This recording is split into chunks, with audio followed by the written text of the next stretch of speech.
A real cowboy plays a video game in his chaps. Saddle up, partner. This is Scope Creep Saloon. Also, I had to look it up. In that movie, Charlie Day's character goes by a name, Latte Pronto. That's why I said Frappuccino. Yeah, I was not. Okay. Yes. I was not Perfect. having a stroke. I just had to make sure. I'm gonna be honest. That pisses me off. That combination of words makes me angry. Latte Pronto? Yeah, that's his name. That's upsetting. What's wrong with that? Sorry, bud. That sounds like a character from fucking Knives Out. That's what's bothering me right now. I forgot you hate Knives Out. Ryan Johnson belongs in The Hague, okay? for what he's done. Yeah. Sure. For what he's done, making the best Star Wars, dude. Here we go, more baby. responsible for the prevalence of soy banter than any other director, I think. No, That's that was already He's well up established in the Marvel Cinematic Yeah, Universe. no. He's up there. Disagree, my man. Knives Out kicks ass. I love episode 8. Ugh. Man, Sorry, buddy. Interesting. I'm more. what about Wives Out? Hey! all female reboot. Knives Out Okay. Cinematic That's Universe. actually a great idea. Wives Out. Wives Out is a great Yeah. idea. It's a Wives Out is a great idea. Wow. If they can do Ocean's 8, they can do Wives Out. Nothing wrong with that. Quick question: which ocean does this take place in? Are we talking like the Indian Ocean, Atlantic Ocean, Boo. Pacific? There's only 7 C's. Stick to coming out with Wives Out, man. That's your goal. That's your calling.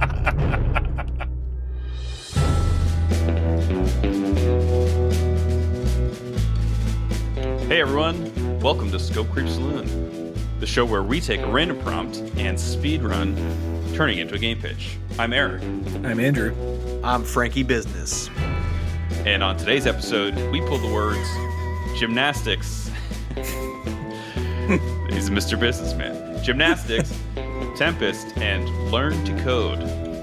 Technology was a mistake. Fix it. We want to hear from you, so leave us a line on the SLIDO link in the show notes, or at Scope Creep Pod on Twitter, and at Scope Creep Saloon everywhere else. Enjoy the episode.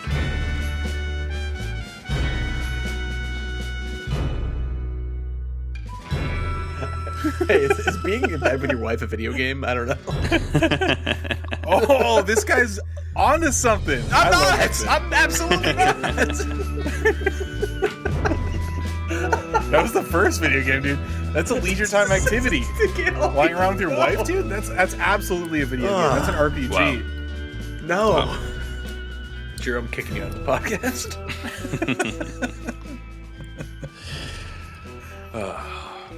All right, boys. You ready to do this? Oh, yeah. Yeah, I think there's a trick someone needs to engage with. Oh, A trick boy. that's old and dirty.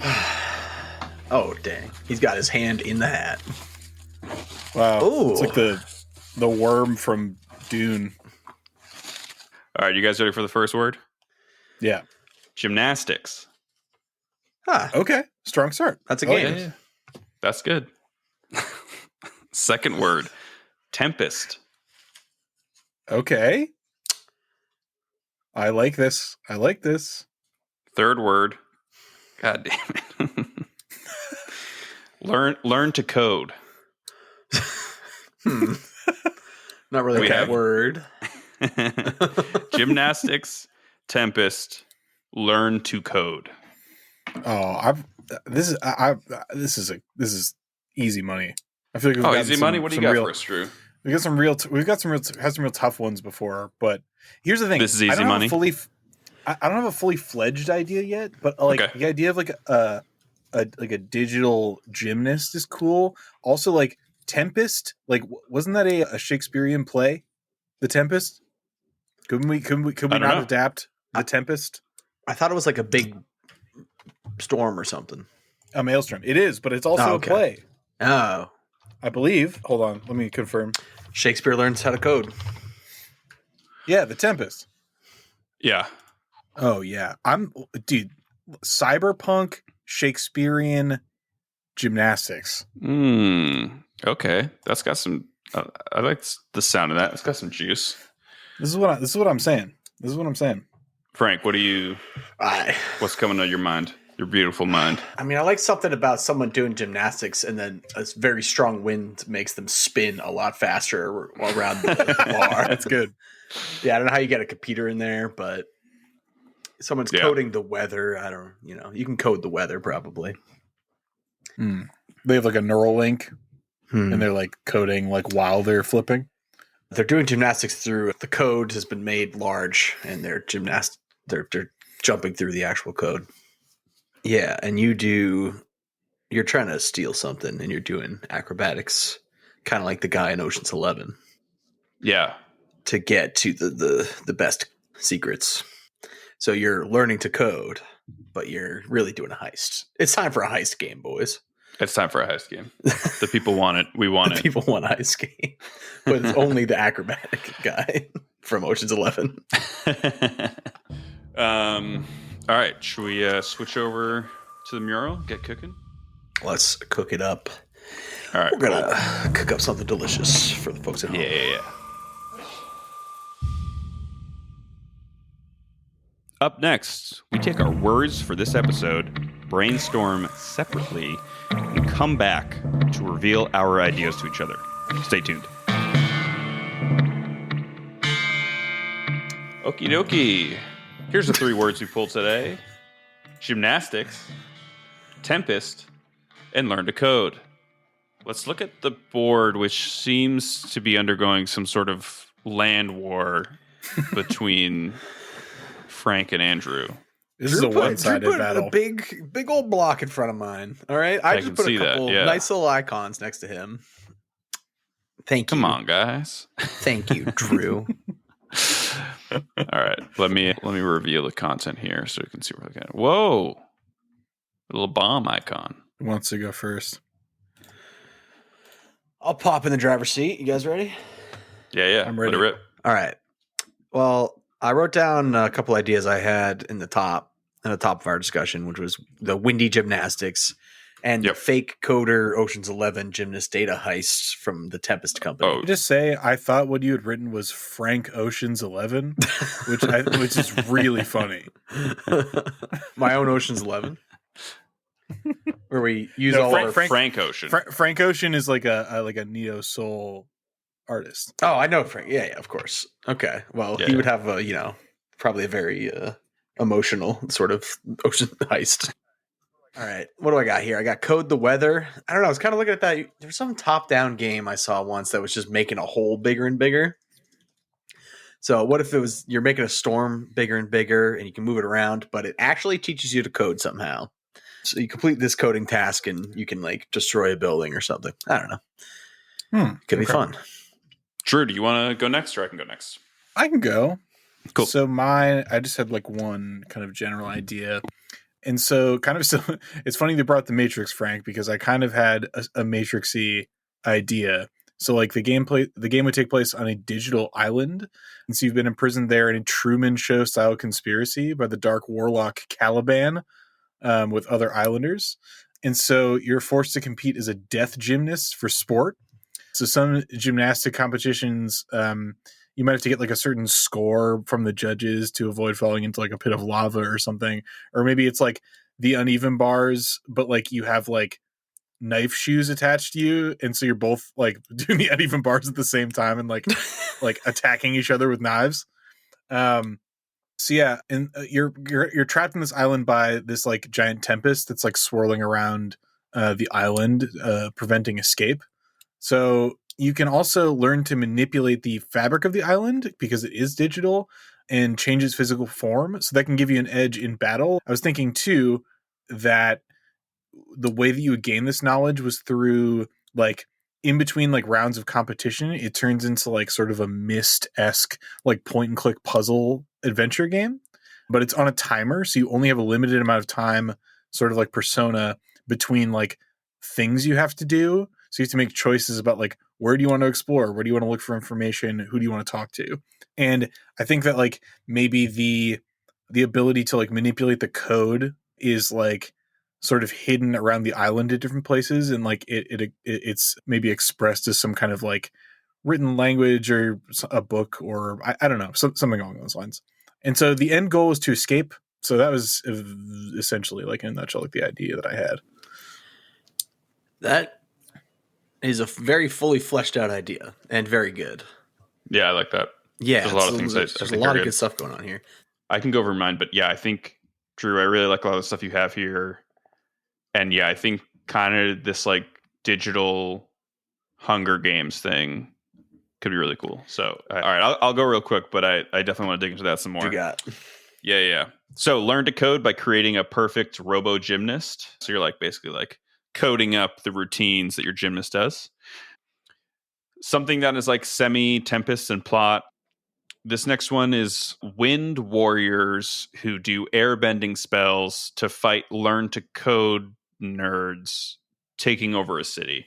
So it's, and then I have here Revenge of the Touch Grass. So like, yeah, there's like some, it's like a Silicon Valley forest is like poisoning a city.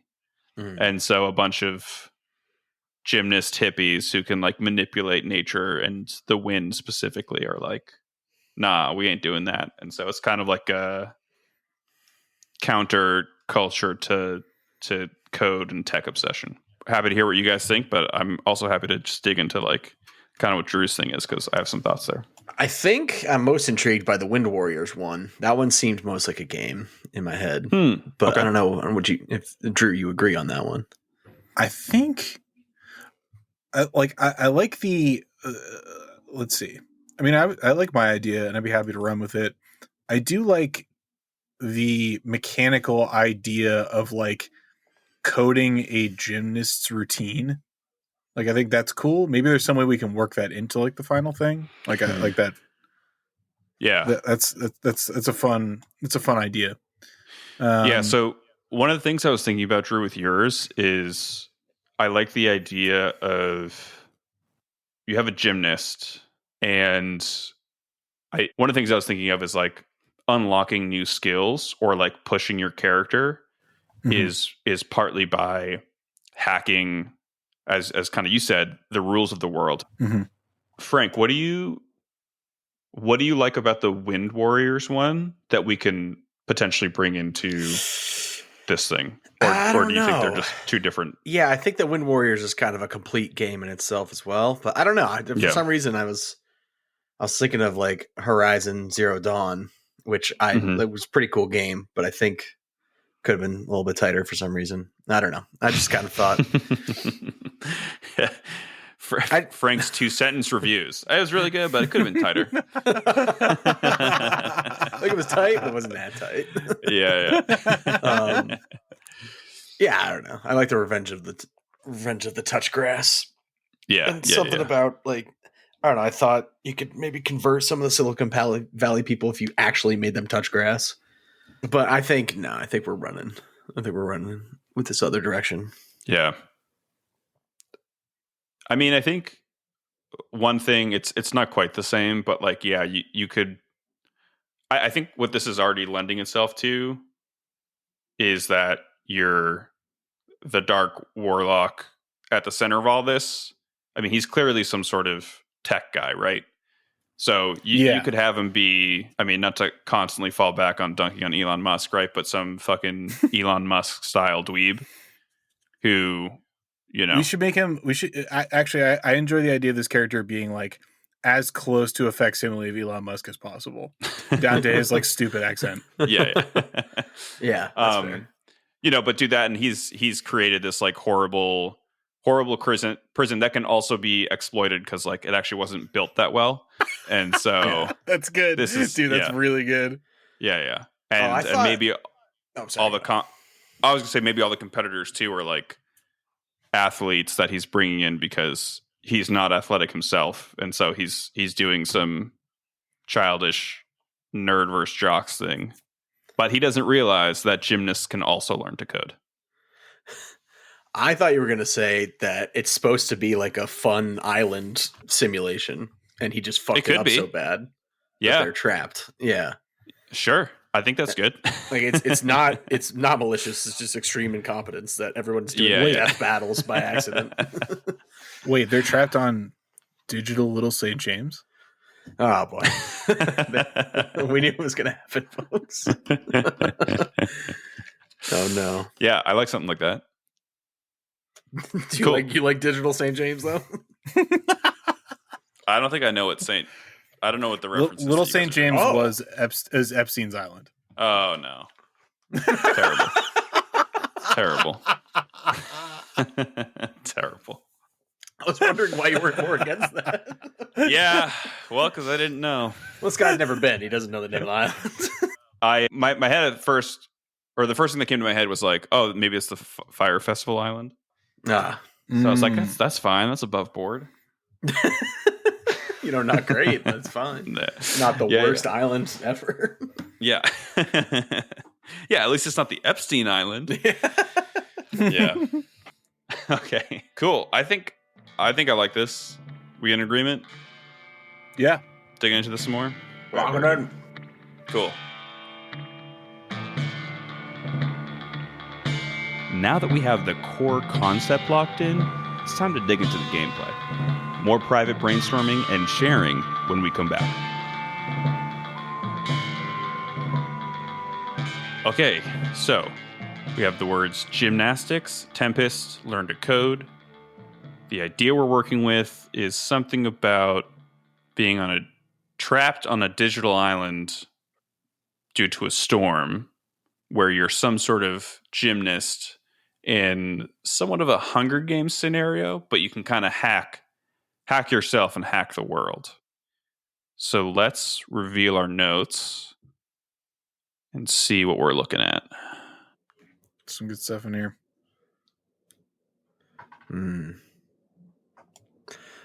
I don't like this last one you have. I think it's Drew. All the combat sequences play out like rhythm games. Come on, man. What are we doing here? Could be cool. What don't you like about the rhythm game thing? I don't know. Just playing Guitar Hero, fighting somebody. I like a rhythm game, personally. You like a rhythm game? The reason I wrote that down was because I was thinking about like what kind of ties all of like gymnastics together, and it is that they are rhythmic, like they're timed in a way. So that's why I was thinking about that. But I'm not married to that at all. It was just an idea. Yeah. I don't think you would need to do that, but I do also think another flavor of rhythm game it just came out. Hellsinger? What? Metal Hellsinger? No. Or like Crypt of the Necrodancer or something like that? No, please hold. Please hold. Yeah. I mean, those are both great examples, but this one's a little bit different. Hi-Fi Rush. Oh, yeah. Okay. Yeah. So Hi-Fi Rush, I haven't played it, but I think it's a little bit different because you're basically trying to do combat like on beat, but it's not necessarily that you have to, it's not as rigid as like Guitar Hero. It's like a third person beat 'em up, right? Kind of. Yeah. But again, I haven't played it, but my impression is it's more just like it rewards you if you land hits that are on beat, as opposed to like, oh, I missed this note, so like now I've lost my combo or something. So I think that could work with it, but yeah. I'm reading the synopsis of this game right now, and it seems like a Scope Creep Saloon ass game. It's really funny. It's really cool. Frank, I just don't think games should be all fun and games, Oh. Shouldn't be. Yeah. That's pretty compelling. All right. Eric, why don't you go first?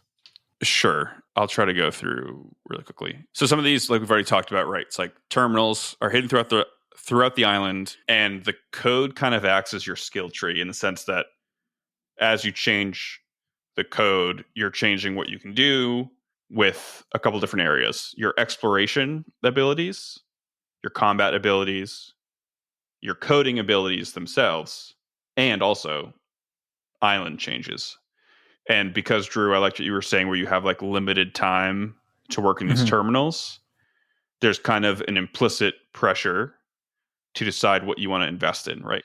And then, I think all of this stuff is like gymnast infused in terms of exploration. So like increasing your jump height or combat abilities where it's like, doing spins and flips and shit. And then thinking about coding mechanics. So I think there's like part of it is like deciphering the code. And Drew, you had mentioned like finding like clues or documentation about the code to like understand it better. Mm-hmm. Some of it's just like especially cryptic, figuring out how the code connects to each other. And I still don't know in my head if this code is like, if it's like truly text or if it's like kind of node based or something in between. You would, in a real game, you'd obviously want to find the right balance of like it being usable and like understandable. Yeah. Nice. Just to jump off, I'll go next. The other thing I was thinking about, because we're talking about the code specifically, since you mentioned that, like, okay, if this villain is like an Elon Musk kind of stand-in, and like the sort of central conceit is that it can be hacked because it's like sort of shoddily constructed. I was thinking that the places where you could find scraps of code to kind of learn how to manipulate stuff in the terminals are like you wander around the island and you find places where you can like see the seams in like the shoddy construction of the world and like kind of peek behind the proverbial curtain. And so like almost like, what was that game? It was like all the line puzzles. It was the dude who did like The Witness. The Witness, yes. Where basically the Mario games do this a lot too, where like your perspective that you're viewing something at is very important in order to be able to like actually physically see something. You have to be standing in the right place and then viewing something from a certain angle, and then all of a sudden you can see between the cracks of like the world. Yeah, like, I think that was kind of a cool idea. Yeah. Yeah. So I was thinking in terms of like the abilities you would actually maybe have, like almost like I was thinking of like one kind of branch, if we go with like your skill tree kind of idea, like it could be like digital spells. So you could like cast like spells like during challenges, like you could grease up a balance beam or like make quicksand where a mat used to be, or like do like engage in like some sort of trickery that feels like sort of magical, but it's like based on you manipulating the code. Yeah. That's what I got. All right, Frank, what do you got? All right. We know it's not rhythm games. It's not rhythm games. Yeah. Well, we don't have to go this way, but I kind of ran with my like that it was more of a resort gone wrong. So yeah. I guess this is kind of getting into story too. But I like the aesthetic of like an all-inclusive island, but it's falling apart. It kind of seems normal at first, but then as you progress, and you just seem like a person that can move around and nothing's really going on. But then as you progress, it's like falling apart, and I don't know. You try to, instead of kind of gymnastics, I went with just like resort fun, like resort outings. So say you went jet skiing, but then all of a sudden the wave is doing like some weird Inception stuff where it folds in on itself. So you can do a sick freaking trick or something. Just like some weird psychedelic glitches going on. Does that make sense? You guys know what I'm talking about? Yeah. I think so. Okay. Yeah. But eventually you can basically manipulate anything. And like, I kind of saw it more as like realistic Minecraft. Like you can change the shape and size and delete objects and change the physics. Like you can do anything. And your goal is to escape, but you can become a malevolent god and just stay there and mess with the other people. Sure. Yeah. That's the bad ending. Right. It's like Minecraft meets like back rooms. Right. Exactly. That's kind of cool. I like that. What if, interesting? That's like it's like a different direction, but like that's a direction. I think the core concept there of a backroom style horror game that like I can play kind of like Minecraft like is really cool. Like I think that's really sick. What if? Yeah. Sorry if I took too much of a left turn on it, but no, I like it, dude. It's cool. It's cool. That's a good ass idea. I'd play that game. What if? So I'm just trying to think about like the gymnast part and kind of the core idea. So what if the setup is your Elon Musk type character who has built some fucking stupid virtual world thing that he's convinced the Olympic Committee to host the first virtual Olympics. Oh yeah. And so it's like this resort island. Oh yeah. And all of these athletes are using their digital avatars, but it's resort gone wrong, right? So it starts to fall apart, and then that way you have like the athletic or gymnastic part at the core, but you still have like this resort kind of complex that's surrounding it, right? Because it's like a whole Olympics island. I'm picking up what you're putting down there. I like that. And like you go like, oh, we're gonna do the 50-yard dash, and then you get there, and maybe that one is the Hunger Games portion of the like. The different events could be completely different situations. Or like the gymnastics just gets really big, and you're flying through the air. Like at first, it's just like, oh, cool, like you can jump really high in here, but then it's like the pommel horse is a real horse monster now, and it will eat you. Right.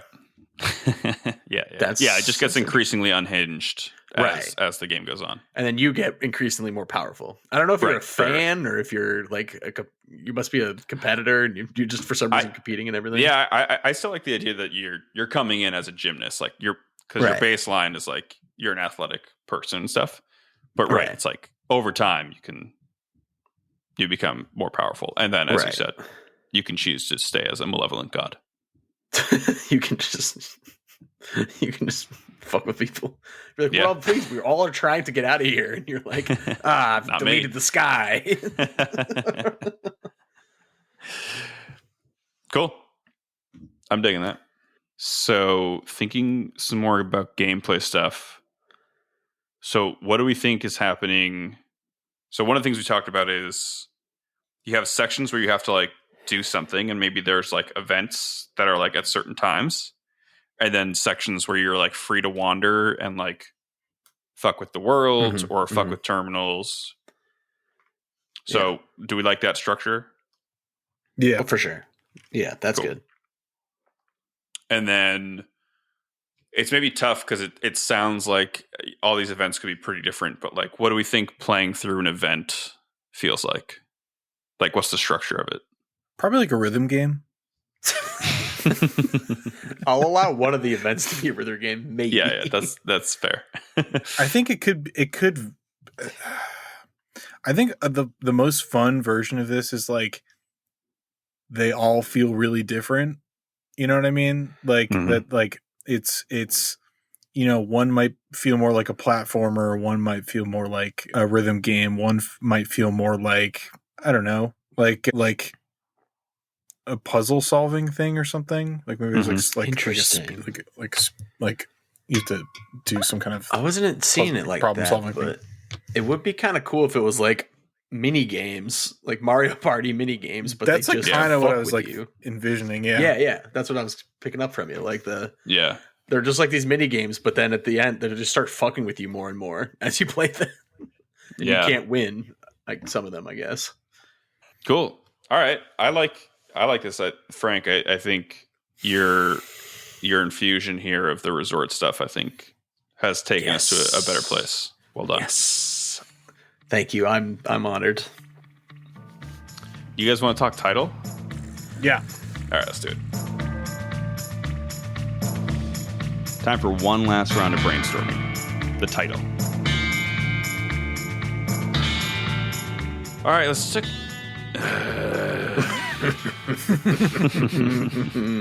All right, let's take a look at some of these names. Frank, what are you laughing about? Little Saint Games, dude. Oh, come on. Oh, no. No. Oh, yeah. Oh, no. I knew I'd get him with that one. That's what I was laughing about. Damn. Yeah. That's some good shit. I don't blame you. I got myself on that one.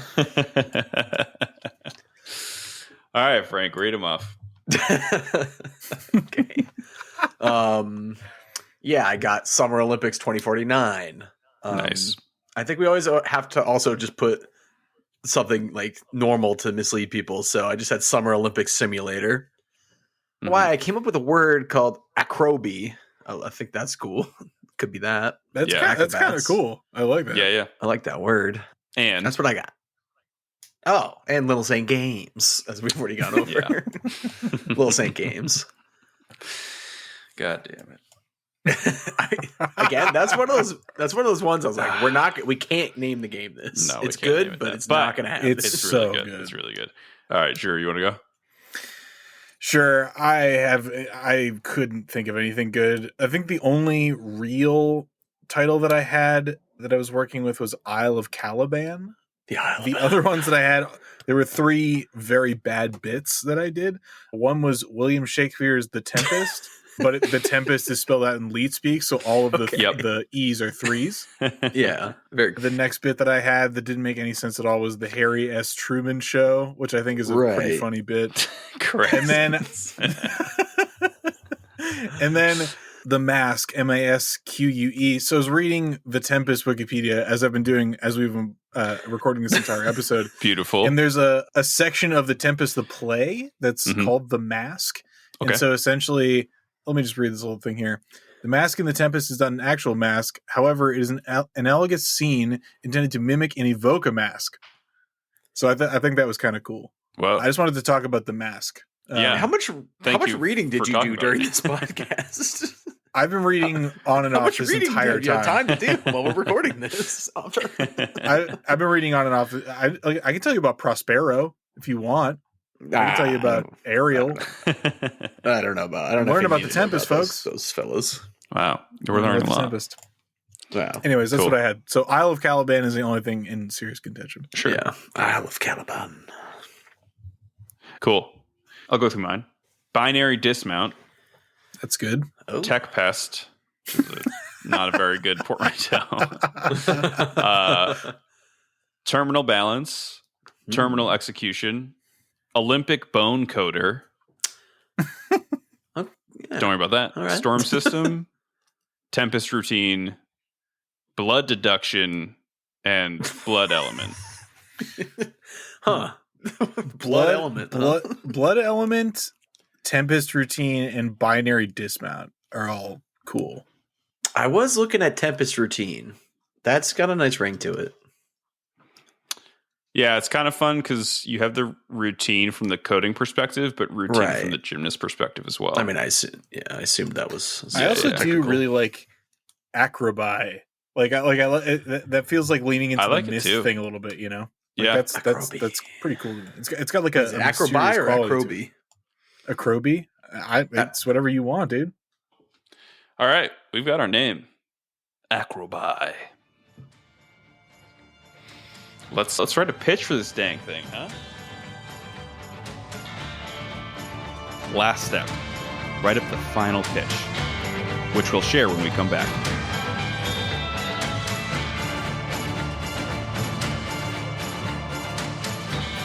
Well, everyone, we started out today with 3 words from a hat: gymnastics, Tempest, and learn to code.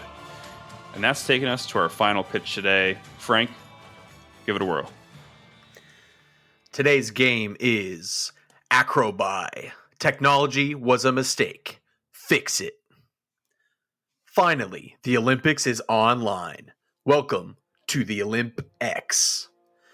A tarnished world has made physical competition infeasible, and so the greatest digital athletes have gathered on the Isle of Caliban, named after CEO of Calibank, Caliban Wales.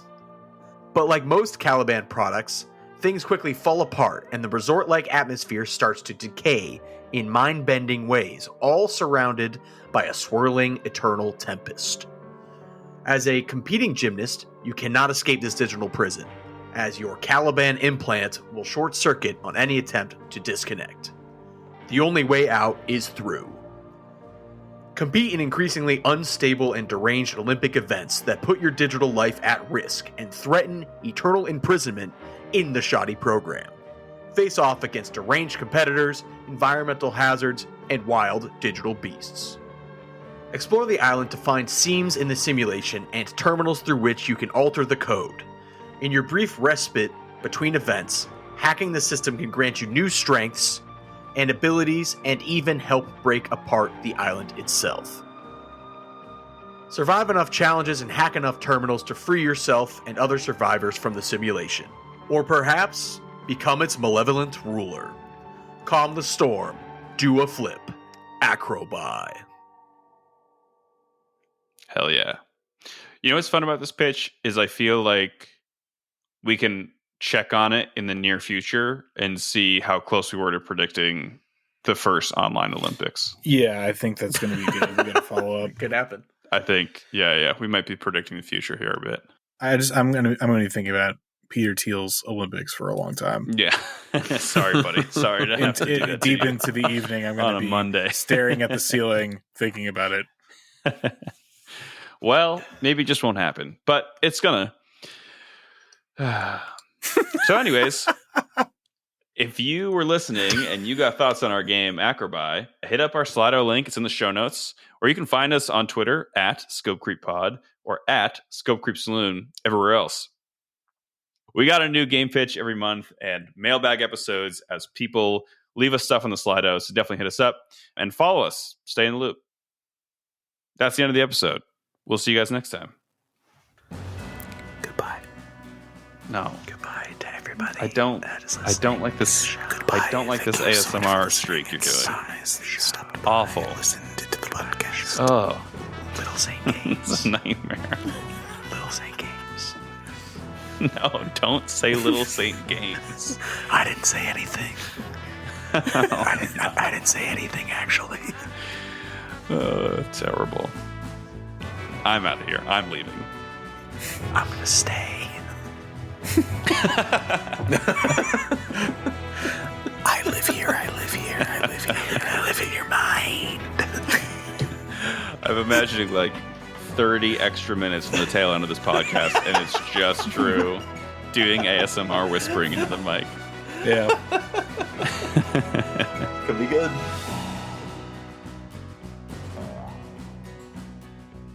Scope Creep Saloon is lovingly brewed by Andrew Johnson, Frank Francis, and me, Eric Peterson. Voice intro by James Herod.